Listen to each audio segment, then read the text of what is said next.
Bonjour à tous, aujourd'hui on va parler des courbes de Lorentz et le coefficient de Gini. C'est des maths un petit peu économiques, donc à destination. Terminale spécialité maths qui se destinent à faire donc de l'économie et à ceux qui font maths complémentaires, puisqu'on peut en parler. C'est au programme de maths complémentaires. Alors, de quoi il s'agit? On va faire un exemple parce que je crois qu'il faut bien comprendre les tenants et les aboutissants de cette question. On va tout de suite commencer par un exemple. La situation est très classique, on étudie une population, on va la découper en déciles. Ici, donc des déciles, c'est par paquet de 10%. Et on va classer par ordre de revenu. Donc D1, d'accord, si j'écris D1, c'est ce qu'on appelle le premier décile. Donc c'est ici, ça sera les 10% qui ont donc le moins de revenus. Et on nous dit que ces 10%, eh bien, à eux, ils n'ont que 1% du revenu total de la population. Donc après, vous avez le deuxième décile, donc les 10% suivants, ils sont un petit peu plus que les 10 premiers, mais qui, eux, ne concentrent que 2% du revenu. Et vous voyez que, évidemment, plus on va vers la droite, plus on est dans des déciles où il y a une concentration des revenus. Le dernier décile, c'est évidemment les plus riches. Ils ont à eux seuls 24% du total. Une fois qu'on a donc découpé notre population, eh bien, on va cumuler tout ça. Et donc, on va regarder ici. Donc, les 10% les plus pauvres ont 1% des revenus. Les 20%, donc on va ajouter les deux premières catégories, auront eux 3. Les 30% les plus pauvres donc, auront 7, et etc. Et donc, vous voyez que ça finira par 100, puisqu'à la fin, on a toute la population. On représente chacun de ces points, ici, dans un graphique en ordonnée. On met donc le pourcentage de la population cumulée, donc ça sera population, donc ici ça va aller de 0 à 1, c'est-à-dire de 0 à 100%, et verticalement, on va mettre les revenus cumulés. Donc, on obtient ici une série de points bleus que j'ai reliés par des segments, et ça forme ce qu'on appelle une courbe de Lorentz. Donc, courbe de Lorentz, ça permet de représenter graphiquement des inégalités de revenus. Et on va voir comment, en regardant une courbe de Lorentz, on peut constater des inégalités flagrantes ou pas, et on va regarder un petit peu les propriétés de ces courbes de Lorentz. Ici, un exemple que j'ai trouvé, voilà, vous pouvez comme ça, par cumulé des ménages, d'accord, et verticalement, ça sera par cumulé donc détenus. Alors on peut représenter le revenu, le patrimoine financier, le patrimoine immobilier, etc. Et vous voyez qu'on obtient souvent des courbes qui ont une forme un petit peu similaire. Voilà, à droite, encore une autre que j'ai trouvée. Vous voyez, toutes ces courbes, ici, elles ont cette particularité voilà, d'avoir cette forme ici, qui est souvent sous la diagonale, et même toujours sous la diagonale, et on va le montrer, et avec une forme qui est celle d'une fonction convexe. Donc tout ça, on va étudier propriété par propriété, et je vais essayer de vous expliquer clairement pourquoi ces fonctions ont les propriétés qui définissent en fait les courbes de Lorentz. Alors la première propriété, on va les prendre vraiment dans l'ordre, c'est que la fonction d'une courbe de Lorentz, eh bien, elle va de 0,1 dans 0,1. Assez évident, ça. La définition d'une courbe de Lorentz, c'est une représentation graphique qui a une part x, donc de détenteur, donc une part de la population, associe la part de la grandeur détenue, cette grandeur pouvant être des revenus, je l'ai déjà dit, capital, patrimoine, etc. Donc, ça veut dire qu'en abscisse, on a des pourcentages de 0 à 100, donc 0 à 100%, effectivement, la courbe de Lorentz, eh bien, c'est la courbe d'une fonction f qui est forcément donc définie de 0 à 100%, 0 à 100%, mais sur 0,1, d'accord. Et elle prend des valeurs, puisqu'elle donne un pourcentage par rapport au total, défini sur 0,1 et à valeur dans 0,1. Donc, plus simplement, on va dire que f, donc 2 points, ensemble de définition 0,1, ici, et ensemble d'arrivée 0,1. Deuxième propriété, très simple, l'image de 0. Alors, la question, c'est qu'est-ce qu'on a quand on a 0% de la population? Eh bien, 0% de la population concentre 0% de la quantité. Donc, l'image de 0, c'est forcément 0. Première conséquence, toutes les courbes de Lorentz démarrent par l'origine. Vous voyez ici, toutes, point de départ, c'est l'origine. Voilà, c'est assez clair.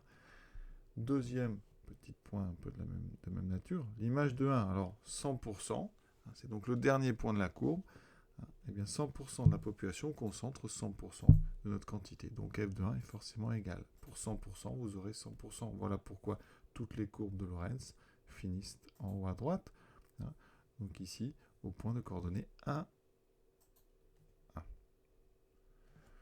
On a donc ici une courbe qui va toujours se trouver entièrement dans le carré unité, le carré 0,1 pour les x, 0,1 pour les y, qui va démarrer à l'origine et qui finira sur le point 1, 1. Donc ça, c'est vraiment les premières propriétés.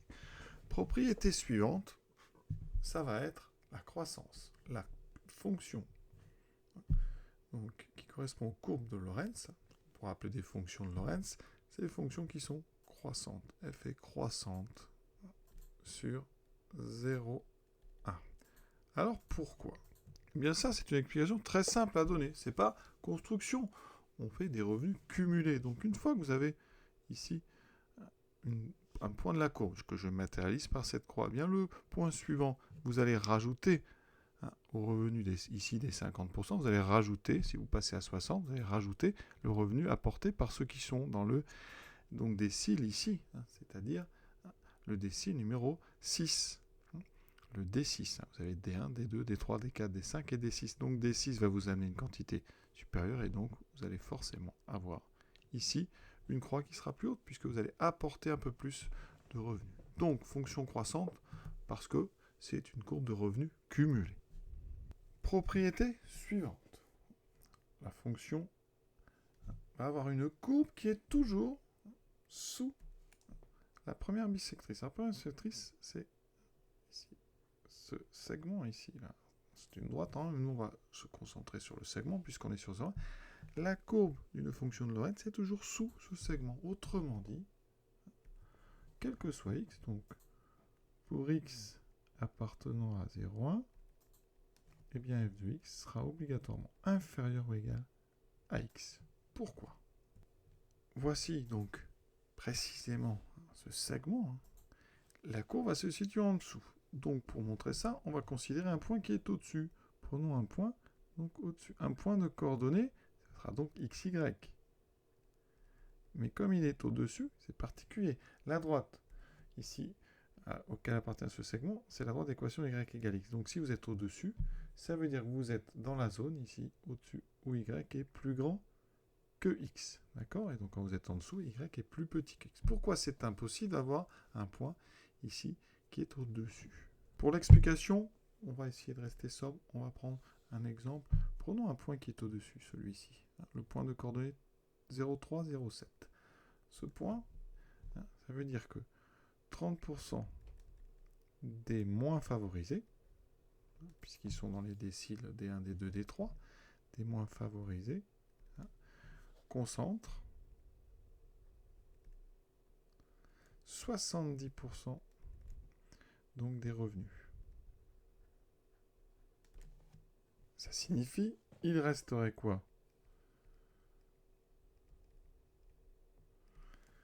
Il resterait donc 30% des revenus pour 70% donc des plus favorisés. Vous voyez bien qu'il y a un problème parce que si on regarde les revenus moyens, dans ce cas-là, en considérant par exemple qu'on ait un revenu par exemple de 1000, voilà, mais ça veut dire qu'ici, 30% des moins favorisés concentrent 70% des revenus, donc 30% auront donc pour eux 700. D'accord? Donc imaginez qu'il y ait donc revenu 1000, population par exemple 100, ça veut dire que 30 personnes auraient 700 comme revenu. Donc ça ferait 700 sur 30 en moyenne. Pour les plus favorisés, on aurait 30% des revenus, donc on aurait 70 personnes avec un revenu de 30. Ce qui ferait ici 30 avec un revenu de 300, ce qui fait 300 sur 70 en moyenne. Et ça, c'est un problème, parce que ça veut dire que les plus favorisés auraient une moyenne ici beaucoup plus basse que les moins favorisés. Donc ça poserait un gros problème. Et voilà pourquoi aucun point ne peut se situer au-dessus de cette zone, parce qu'on aura à chaque fois ce même problème. Alors vous pouvez même prendre par exemple un point qui est à 50%. Hein. Si vous êtes légèrement ici, vous voyez, ici ça voudrait dire que 50%, donc les 50% les plus pauvres, ont 60% des revenus. Ça veut dire que les 50% les plus riches n'auraient eux que 40% des revenus. Vous voyez l'impossibilité, le problème. Donc chaque point que vous avez placé vous amènera justement à cette situation qui amène un revenu moyen plus bas pour les plus riches que pour les plus pauvres, donc impossibilité. Donc toutes les courbes de Lorenz sont situées sous donc cette diagonale du carré unité. Maintenant, passons à un cas, le cas vraiment important. Ici, si on trace cette courbe, est-ce que cette courbe est une courbe de Lorenz? Ici, c'est l'ensemble des points, je répète, y égale x. Donc, à chaque fois que vous mettez un point sur cette courbe, par exemple celui-ci, vous dites que 30% de la population, donc les moins favorisés, a 30% des revenus. Ici, 50% aurait 50% des revenus. D'accord? Ici, ça voudrait dire que 70% donc des moins favorisés ont 70% des revenus. Donc, on est dans une situation totalement équitable. Hein, puisqu'à chaque fois que vous allez regardez un point, que vous rajoutez une partie de la population, par exemple 10%, vous allez toujours monter autant que vous n'avez avancé. Donc, quand vous rajoutez 10% de la population, vous rajoutez 10% des revenus. Si vous procédez par des plus petits, des centiles par exemple, si vous rajoutez 1%, vu que là c'est une droite, à chaque fois que vous avancez d'une quantité, vous montez de la même quantité. Donc 1% de la population vous amène 1% des revenus. Et donc, en fait, tous les individus, finalement, auraient le même revenu. Donc, la courbe de Lorenz qui correspond à ça, eh bien, c'est une situation d'égalité parfaite. Donc, égalité parfaite, ça veut dire équirépartition de notre quantité. Ça correspond à f de x égale à x. Elle est effectivement définie sur 0,1, elle va dans 0,1. L'image de 0, c'est 0, l'image de 1, c'est 1. Vous voyez, elle est croissante. Aucun point n'est au-dessus. Donc, eh bien ici, c'est vraiment la courbe de référence. C'est celle qui va servir à comparer avec les autres. Quand vous êtes près de cette droite, ici, de ce segment plutôt, quand votre courbe de Lorenz est près de ce segment, on se rapproche de l'égalité parfaite. Et donc, plus on va s'en éloigner, on comprend que plus on va être en déséquilibre. Quel est le déséquilibre absolu? Eh bien, c'est une population où, eh bien, 100% des revenus sont détenus par une personne ou par vraiment la dernière partie de la population, ce qui donne une courbe ici qui serait horizontale sur quasiment toute la partie, et après on aurait finalement un seul point qui serait là-haut. Alors c'est une courbe qui est quand même finalement croissante, elle est en deux parties, mais elle est bien de 0,1 dans 0,1, l'image de 0 c'est 0, l'image de 1 c'est 1, puisque le dernier qu'on a représenté possède tout, et vous voyez que c'est la courbe qui est le plus éloigné de cette courbe d'égalité parfaite qu'on puisse tracer dans ce carré. De toute façon, on est forcément dans le carré. On a dit qu'on ne peut pas être au-dessus de cette diagonale, et donc on est en dessous. Et donc ça, c'est la courbe de déséquilibre absolu. Et donc on va toujours être entre les deux. Alors, je vous ai donné un exemple. Vous avez pas mal de possibilités. Alors après, on ne peut pas avoir n'importe quelle forme. On ne pourrait pas, par exemple, avoir ce genre de forme. Pourquoi? Eh bien, parce qu'il y a une propriété qui est difficile à montrer, mais je vais essayer de vous expliquer un peu, c'est que la fonction qui correspond donc aux courbes de Lorenz, ces fonctions, elles doivent être convexes. F est convexe sur 0. Convexe, qu'est-ce que c'est? Et graphiquement, une fonction convexe, eh bien, on peut regarder sa courbe. La courbe de F est particulière, elle est toujours au-dessus de ses tangentes. Alors nous ici, on ne va pas se servir de cette définition, on va se servir d'une autre définition. CF est toujours en dessous de ses séquentes. Alors, je vais vous montrer ce que c'est qu'une séquente. Avec la première courbe qu'on a tracée ici, une séquente, qu'est-ce que c'est? Eh bien, vous placez deux points sur donc, la courbe. Et bien, entre ces deux points,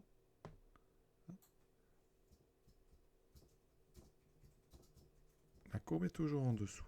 Donc CF est en dessous de ces séquentes, c'est la propriété, mais les séquentes, c'est des segments. Donc vous tracez des segments, et la courbe est toujours en dessous. Et quels que soient les segments, ça doit marcher. C'est une propriété qui doit être générale sur l'intervalle considéré. Donc ici, si je prends 2 points, eh bien vous tracez, vous reliez ces 2 points par un segment. Il faut faire ça un petit peu mieux, c'est pas évident.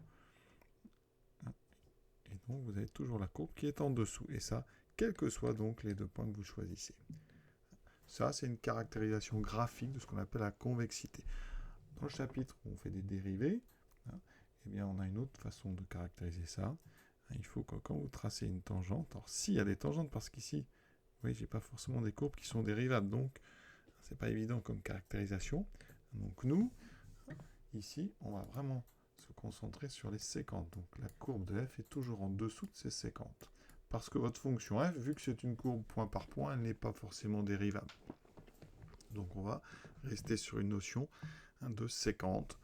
Donc la courbe, quand vous tracez, eh bien, entre vos 2 points, elle sera toujours sous le segment que vous avez tracé. Pourquoi on a cette propriété? Eh bien, plaçons-nous ici à un endroit donc, de notre courbe ici. Eh bien, si je regarde où va être le point suivant, eh bien, à chaque fois, on va devoir, je vais mettre ça en bleu, ici, on va rajouter une partie de la population, une partie qui est plus riche que celle d'avant, d'accord? Et donc, forcément, ici, la pente que vous avez là va être forcément plus grande que la pente de la dernière évolution. C'est-à-dire qu'ici, si je regarde ce qui s'est passé entre là et là, eh bien, ma deuxième pente est forcément plus grande que la première. Pourquoi? Eh bien, parce que ici, vous avez regardé, alors moi j'ai pris ici des déciles, vous avez 10%, c'est le décile numéro 6. D6. Et ici, c'est le décile numéro 7.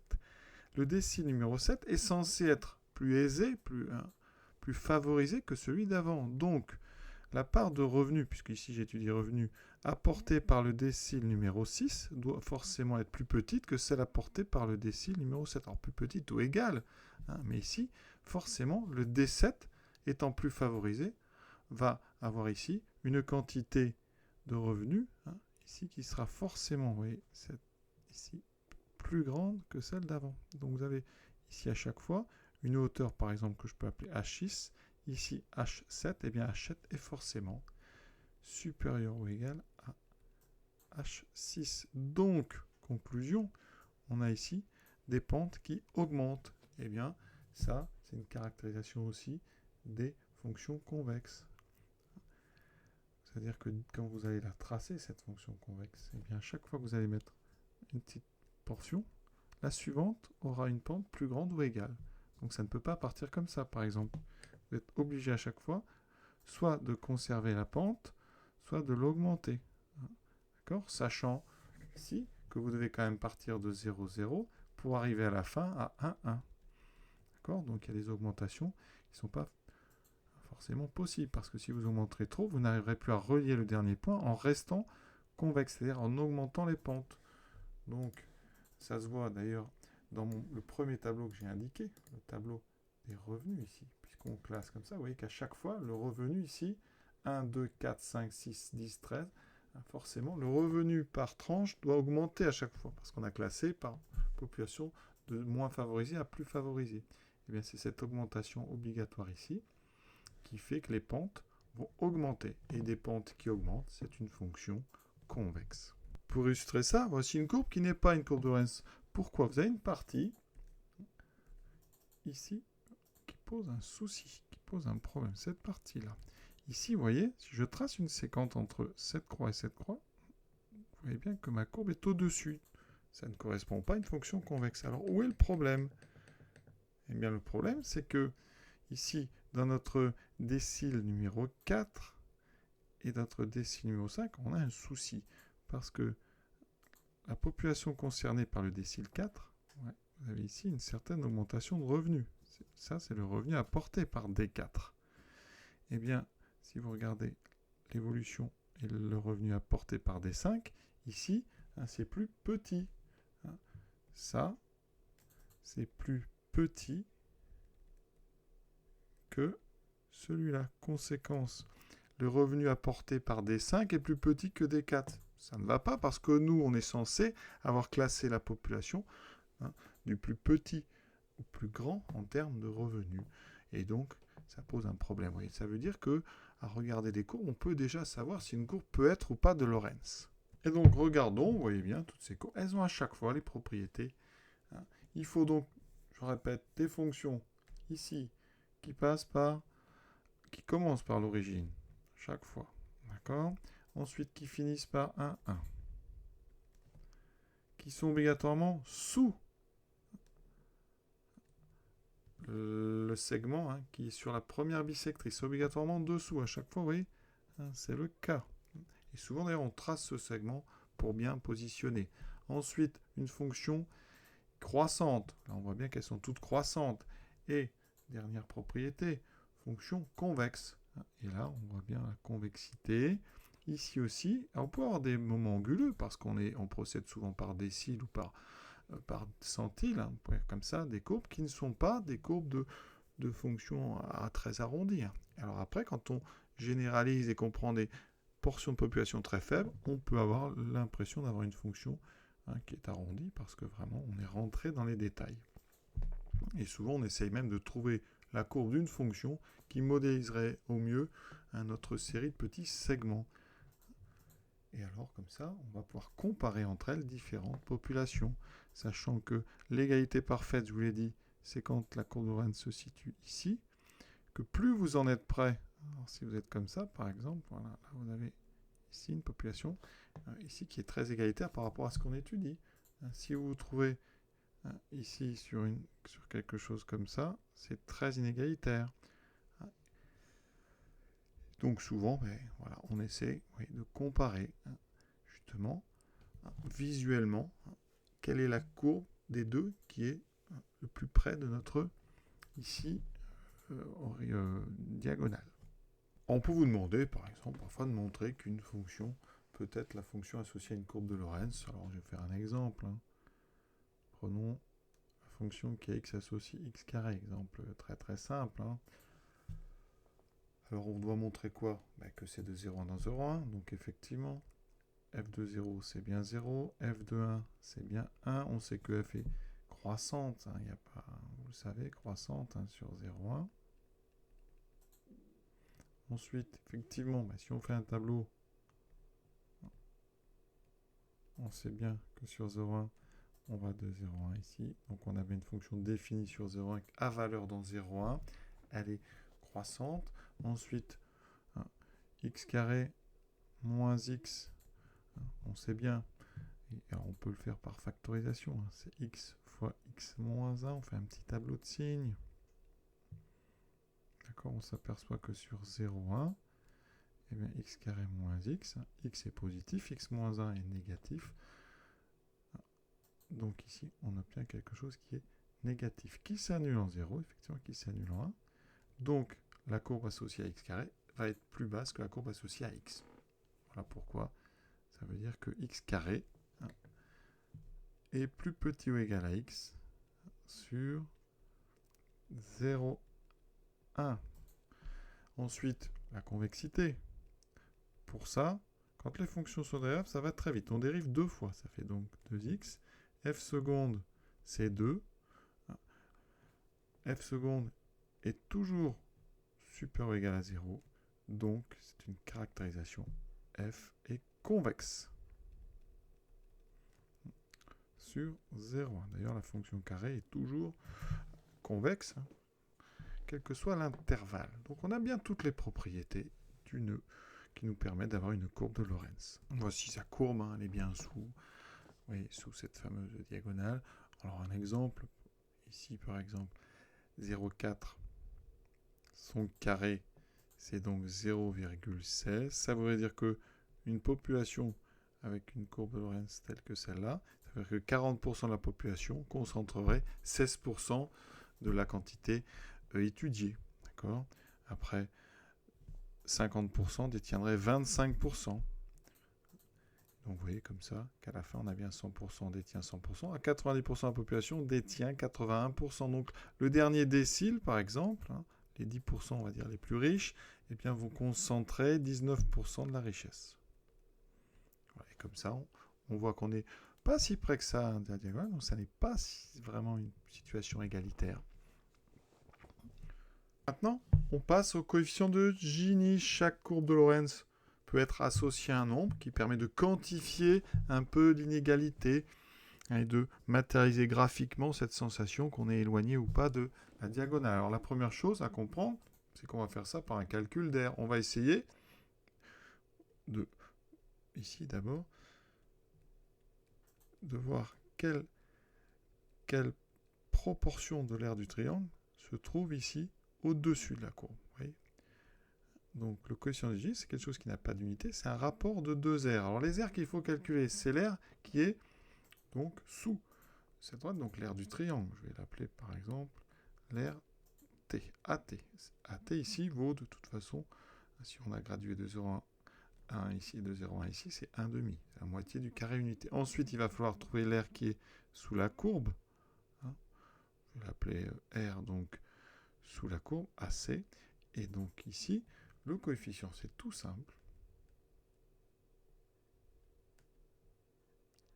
On va donc calculer l'aire entre les deux. Donc ça sera l'aire du triangle moins l'aire qui est sous la courbe. Et on divisera par l'aire du triangle. Donc nous, dans nos calculs, c'est 1,5 moins l'aire sous la courbe divisé par 1,5. Alors l'aire sous la courbe, évidemment, en terminale, on peut la calculer si on a l'expression de la fonction par une intégrale. Ou alors on peut approcher ça par une somme de plein de petits rectangles en essayant de compter ici des carrés et en voyant quelle est l'aire qu'on a à peu près donc sous la courbe. Par exemple, pour notre fonction carré, qu'est-ce que ça donnerait ce coefficient de Gini? Eh bien, l'aire sous la courbe, vous savez qu'on peut calculer avec une intégrale. C'est l'intégrale de x carré entre 0 et 1. Pour calculer l'intégrale, il me faut une primitive, donc c'est 1 tiers de x3, pris entre 0 et 1, donc j'ai 1 tiers fois 1 au cube, donc 1 tiers moins 0. C'est donc 1 tiers. Ça, c'est mon aire sous la courbe. Donc le coefficient de Gini qui correspond à la fonction, donc on va dire carré, donc de x donne x2, c'est donc 1,5, donc moins 1 tiers, sur 1,5. Alors 1,5 moins 1 tiers, ça fait 1 sixième sur 1,5. On obtient donc 1 sixième fois 2 sur 1, et donc ça donne 1 tiers. Et donc le coefficient de Gini ici de la fonction carrée, c'est donc à peu près 0,33. Ça veut dire que, eh bien, l'aire ici, entre la courbe et la petite diagonale, cette aire-là, elle représente 1 tiers de l'aire du triangle. Et donc, ce qu'on peut lire, par exemple, ici sur le site de l'INSEE, c'est que l'indice ou le coefficient de Gini est un indicateur donc, permettant de rendre compte du niveau d'inégalité pour une variable. C'est sur une population donnée. Voilà. Il varie entre 0 et 1. Effectivement, quand vous calculez ce coefficient de Gini, eh bien, vous avez une courbe ici. Et donc, le coefficient, c'est le rapport donc, entre ce que je assure et l'aire du triangle. Et donc forcément, l'aire assurée est au maximum égal au triangle. Donc au maximum, on a 1 sur 1, quand on est vraiment dans les extrêmes inégalités. Et quand la courbe est eh bien, sur donc, la bisectrice, eh bien, on a une aire qui est réduite à 0, donc on a un indice ou un coefficient égal à 0. Donc c'est bien ce qui est indiqué. C'est que donc on est entre 0 et 1. Il est égal à 0 dans une situation d'égalité parfaite.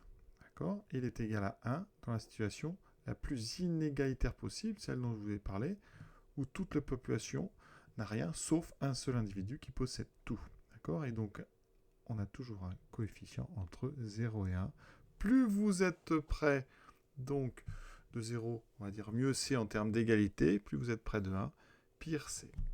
Et ça permet comme ça de comparer des populations à des dates différentes ou des populations différentes à des dates identiques. Donc par exemple, si vous avez ici cette première et vous avez après une autre population qui vous donnerait cette courbe de Lorentz-ci, eh bien vous voyez bien que l'aire ici en vert va être donc plus grande, et donc l'indice de la courbe verte sera plus donc grand que l'indice de la courbe rouge, et donc la courbe verte est plus inégalitaire que la courbe rouge, et donc vous comparez comme ça assez facilement des situations dans des endroits différents ou des situations à des époques différentes. Voilà, je vais m'arrêter là sur ces deux notions, donc courbe de Lorentz, coefficient de Gini ou indice de Gini. Donc rappelez-vous, courbe de Lorentz, fonction de 0,1 dans 0,1, f de 0 égale 0, f de 1 égale 1, croissante, convexe, f de x est inférieur ou égal à x. Donc tout ça, visuellement, ça a du sens. On se rappelle que l'égalité parfaite, c'est f de x égale x. On est sur la diagonale. L'inégalité absolue, c'est donc cette fonction qui vaudrait toujours 0 et qui vaut 1 en 1. On compare différentes courbes de Lorentz en calculant un coefficient ou un indice de Gini, qui est le rapport entre l'aire entre la courbe et la diagonale et l'aire du triangle. Voilà, je crois avoir tout dit. Je vous souhaite une bonne fin de journée et à bientôt.